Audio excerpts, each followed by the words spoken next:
నమస్తే, నా పేరు Shivaji. Welcome to our channel. Anchor Shyamala, YSRCP అధికార ప్రతినిధి అయినటువంటి యాంకర్ శ్యామలను పోలీసులు విచారించారు. ఏ కేసుకు సంబంధించి అంటే కర్నూలు దగ్గర జరిగినటువంటి ఆ బస్సు యాక్సిడెంట్ ఏదైతే ఉందో ఆ బస్సు యాక్సిడెంట్కు సంబంధించి నోటికొచ్చినటువంటి ప్రశ్నలను వైఎస్ఆర్సీపీ సోషల్ మీడియాలోనూ అదేవిధంగా ముఖ్యంగా యాంకర్ శ్యామల ప్రెస్ మీట్ పెట్టి ఆమె సోషల్ మీడియా అకౌంట్స్లో ఆమె అక్కడ బైకర్ ఎవరైతే ఉన్నారో అతను కల్తీ మద్యం తాగాడని, కల్తీ మద్యం విచ్చలవిడిగా అవైలబిలిటీలో ఉందని, అర్ధరాత్రి కూడా బెల్ట్ షాపుల్లో మద్యం దొరుకుతూ ఉందని, ఆ అర్ధరాత్రి కూడా మద్యం అమ్ముతా ఉన్నారని, మద్యం మత్తులోనే ఆ యాక్సిడెంట్ జరిగిందని, అదేవిధంగా బస్సు డ్రైవర్ నిర్లక్ష్యంగా బస్సును నడపడం వల్లనే యాక్సిడెంట్ జరిగిందని చెప్పి నోటికొచ్చినట్లు మాట్లాడడం మనం అందరము చూసాము.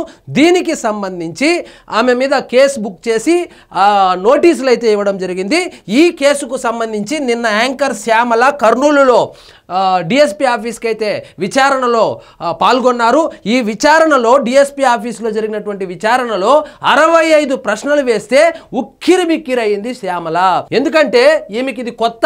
సోషల్ మీడియాలో నోటికొచ్చినట్లు మాట్లాడేస్తే మనల్ని ఏం చేస్తారు, మనము ఉమెన్ కార్డు వాడవచ్చును, నేను మహిళ కాబట్టి నన్ను రాజకీయ కక్షలో భాగంగా నా మీద కేసులు పెడతా ఉన్నారు, సోషల్ మీడియాలో పోస్ట్ పెడితేనే కేసులు పెట్టేస్తారని చెప్పి అడ్డదిడ్డంగా మాట్లాడవచ్చుననేటువంటి ఉద్దేశంతో అడ్డదిడ్డంగా నోటికొచ్చినట్లు మాట్లాడితే ఆమెను పోలీసులు పిలిచి నోటీసులు ఇచ్చి విచారణకు రావాల్సిందిగా నోటీసుల్లో పేర్కొంటే ఆమె ఆ విచారణకైతే హాజరవడం జరిగింది.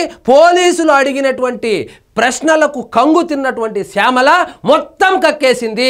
నాకేం సంబంధం లేదు, నేను యాక్సిడెంట్ జరిగినటువంటి ప్రదేశంలో నేను లేదు, ఆ బస్సు గురించి కానీ ఆ బస్సు యాజమాన్యం గురించి కానీ ఆ బైకర్ చనిపోయినటువంటి వ్యక్తి ఎక్కడ మద్యం కొనుగోలు చేశాడు, అతను తాగింది నిజంగా కల్తీ మద్యమేనా, లేకపోతే బెల్ట్ షాప్లో కొన్నాడా, లేకపోతే వైన్ షాప్లో కొన్నాడా, అది ముందే యాక్సిడెంట్ జరిగిందా, ఏ విధంగా జరిగిందనేటువంటి సమాచారం నాకు తెలియదు. నేను కేవలం వైఎస్ఆర్సీపీ పార్టీ నుంచి వచ్చేటువంటి స్క్రిప్టును మాత్రమే చదువుతాను, నాకు రాజకీయ పరిజ్ఞానం కానీ ఏమీ లేదు, నాకున్నటువంటి గ్లామర్ని వాడుకోవడానికి వాళ్ళు నాకు అధికార ప్రతినిధి పోస్ట్ ఇచ్చారు కానీ నాకు ఈ రాజకీయాల గురించి ఏమీ తెలియదు, కేవలము స్క్రిప్టు పంపిస్తే చదువుతాను.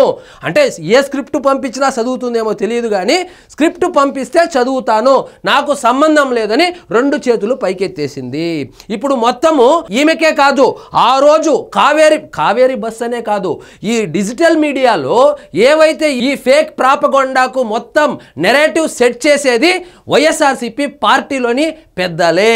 వాళ్ళు వాట్సాప్లో పంపిస్తే వాట్సాప్లో వచ్చినటువంటి సమాచారాన్ని వీళ్ళు ప్రెస్ మీట్ పెట్టడము, అధికార ప్రతినిధులు అయితే ప్రెస్ మీట్ పెడతారు, లేదా సోషల్ మీడియాలో పనిచేసేటువంటి ఆ సోషల్ మీడియా వర్కర్స్ ఎవరైతే ఉంటారో వాళ్ళు పోస్టులు పెడతారు, దాన్ని వైరల్ చేస్తారు, వైరల్ చేసిన తర్వాత డిలీట్ చేసేస్తారు, డిలీట్ చేసేసి మాకేం సంబంధం లేదన్నట్లు ఉంటారన్నమాట. ఈ ఒక్క విషయమే కాదు, మొన్నటికి మొన్న వెంకటేశ్వర స్వామి దేవాలయంలో జరిగినటువంటి తొక్కిసలాటలో 10 మంది ఏమో చనిపోతే దాని మీద కూడా ఫేక్ ప్రచారం చేశారు.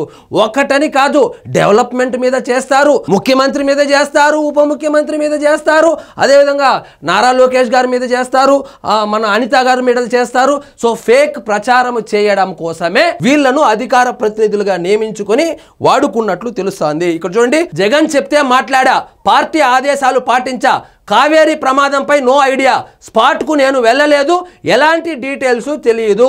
ఎలాంటి డీటెయిల్స్ తెలియనప్పుడు సోషల్ మీడియాలో మద్యం సేవించారని ఎట్లా చెప్తావు, బెల్ట్ షాప్లో కొన్నాడని ఎట్లా చెప్తావు, వాడేదో మందు తాగింటే వాడు పక్కనే నిలబడుకొని చూసినట్లు అది కల్తీ మద్యం అని ఎట్లా చెప్తావు. నోటికి వచ్చినటువంటి పోస్టులు పెట్టేసి ఇప్పుడు వచ్చి నాకు ఏమీ తెలియదు, నన్ను ఉక్కిరి బిక్కిరి చేస్తా ఉన్నారు ఈ పోలీసు వాళ్ళు.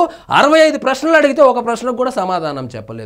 కాబట్టి శ్యామల గారు, మీరు గుర్తుపెట్టుకోవాల్సింది, మీకు అధికార ప్రతినిధి పోస్ట్ ఇచ్చింది కేవలము మీరు మాట్లాడితే 10 మందికి జనాల్లోకి వెళ్తుంది, ఆ న్యూస్ వైరల్ అవుతుంది, దాని ద్వారా రాజకీయ పబ్బం గడుపుకోవాలనే ఉద్దేశంతోనే వాళ్ళు నీకు అధికార ప్రతినిధి పోస్ట్ ఇచ్చారా కానీ నువ్వేందో రాజకీయ మేధావి అయినట్లు నీకు సమస్తం ఆంధ్ర తెలంగాణ రాజకీయాలు తెలుసని కాదు.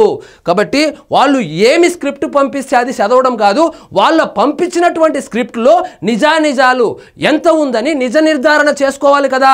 అంతో ఇంతో పేరున్నటువంటి యాంకరు కదా, సినిమాల్లో నటించావు కదా. సో బాధ్యతాయుతమైనటువంటి సిటిజన్గా ఎవరు ఏం చెప్పినా చెప్పేస్తావు, పోయి రేపు పొద్దున ఇంకోటి రాసిస్తారు, అది కూడా చదువుతావా?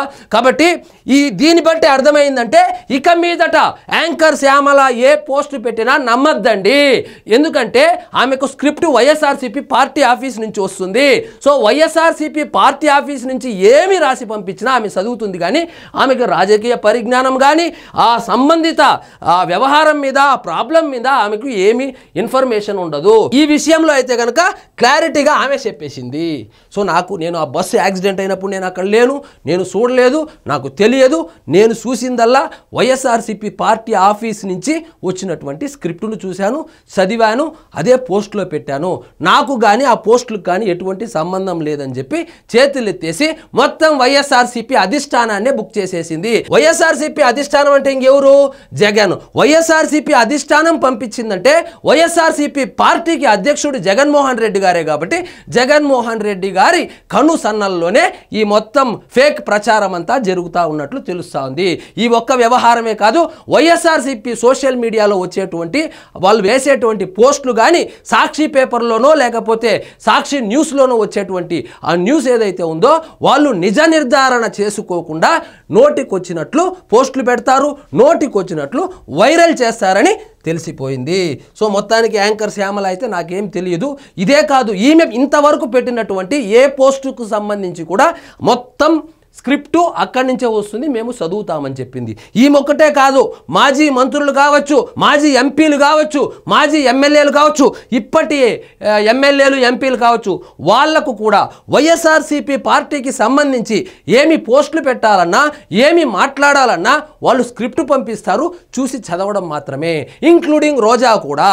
కాబట్టి దయచేసి వీళ్ళు చేస్తున్నటువంటి ఇలాంటి ప్రచారాలని నమ్మద్దండి. ఇది నా మాట కాదు, ఆమె నిన్న పోలీసు విచారణలో ఒప్పుకోవడం జరిగింది.